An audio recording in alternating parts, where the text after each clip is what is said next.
If you reserved an R2, I've got news for you. You didn't actually reserve the vehicle that you're going to get. Since the reveal, Rivian's already made some major changes, from how it's being built to the features it'll actually ship with, and honestly, it's exciting and frustrating at the same time. Let's break down everything that we know and what it means if you have a spot in line. When Rivian revealed the R2 just over a year ago, it instantly felt like the EV a lot of people were waiting for. Adventure ready, premium, and finally within reach for a much bigger audience. $45,000 starting price, up to 300 miles of range, and that signature Rivian design. Now sure, that's a big price drop from the R1S's price tag, but here's the thing, the R2 doesn't feel like a watered down version, not in the way that the Tesla Model 3 feels like a compromise compared to the Model S. The R2 still looks and feels like a Rivian, just in a more accessible package and a bit less seating. And in the year since that reveal, Rivian's already made some pretty major updates to production plans, features, and even how the SUV fits into the future of the brand. Let's break down exactly what's changed and what it means for anyone with a reservation. It's been just over a year since Rivian introduced the R2 to the world, and in that time, a lot has changed from manufacturing to battery tech to which features actually made the cut. The R2 is evolving fast and continues to evolve. Originally, Rivian planned to build the R2 at a brand new facility in Georgia, and that's still the long-term play.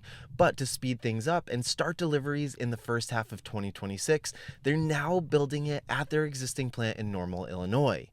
RJ Scaringe has been posting updates showing that production is on schedule, and get this, they're using massive high-pressure die castings in the body structure. 3 castings in the rear alone, replacing about 50 stamped parts and over 300 weld points. That's absolutely huge for both speed and build quality. Construction for the part storage, paint shop, and final assembly is already underway.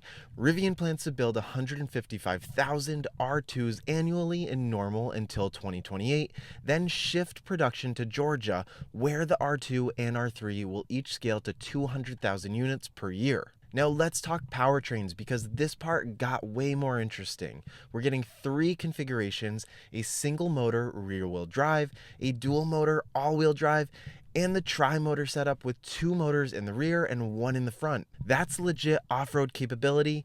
As far as the battery goes, Rivian is moving away from Samsung's LFP cells and will now use a 4695 type NMCA cylindrical cell from LG. Those are going to be built at LG's new Arizona plant, which should be in full swing just in time for R2 production. The results?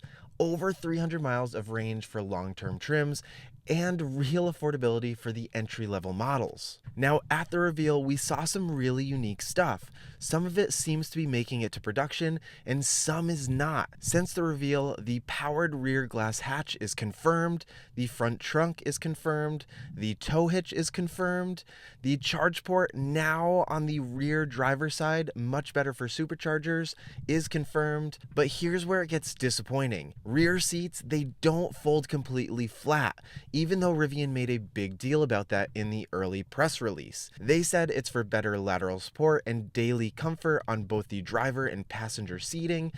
But yeah, it stings a little if you're planning a sleep setup inside. Still possible, but less comfortable. And the accessory port seems to be gone. That port was shown powering modular gear, and some folks even speculated it could charge Rivian's new micromobility brand also, but it's been quietly removed from the website thanks to Chris Hilbert for noticing this, and Rivian hasn't said a word about it since. As far as demand, let's talk about it. R2 production remains on schedule for the first half of 2026. The online configurator is expected to open in late 2025. Rivian received 68,000 reservations in the first 24 hours post-reveal, and by July they said well over 100,000, and that's the last that we've heard of it. So yeah, a lot has changed, But here's what hasn't and why I'm still excited. Rivian is still targeting $45,000 starting price. It is still unmistakably Rivian. Honestly, I think it's still better looking than the new Model Y. It is still a brand new platform which is shared with R3. We are still going to see a tri-motor that is so capable. It's still built for adventure, and RJ even teased that Launch Green might make a comeback. Yes, RJ, bring that back, and maybe even Compass Yellow? So here's where I'm at. I still think that R2 is one of the most exciting EVs on the horizon. It's affordable, it's capable, and it brings Rivian into a new chapter. That part I'm totally in for. But I'll be honest, some of the features that got me really hyped, like the lie flat seats and the accessory port, feel like they were quietly dropped. No explanation, no roadmap. And yeah, I get it, scaling is hard, but those details are what made R2 feel extra special, different, clever, and without them, it feels a little bit more conventional.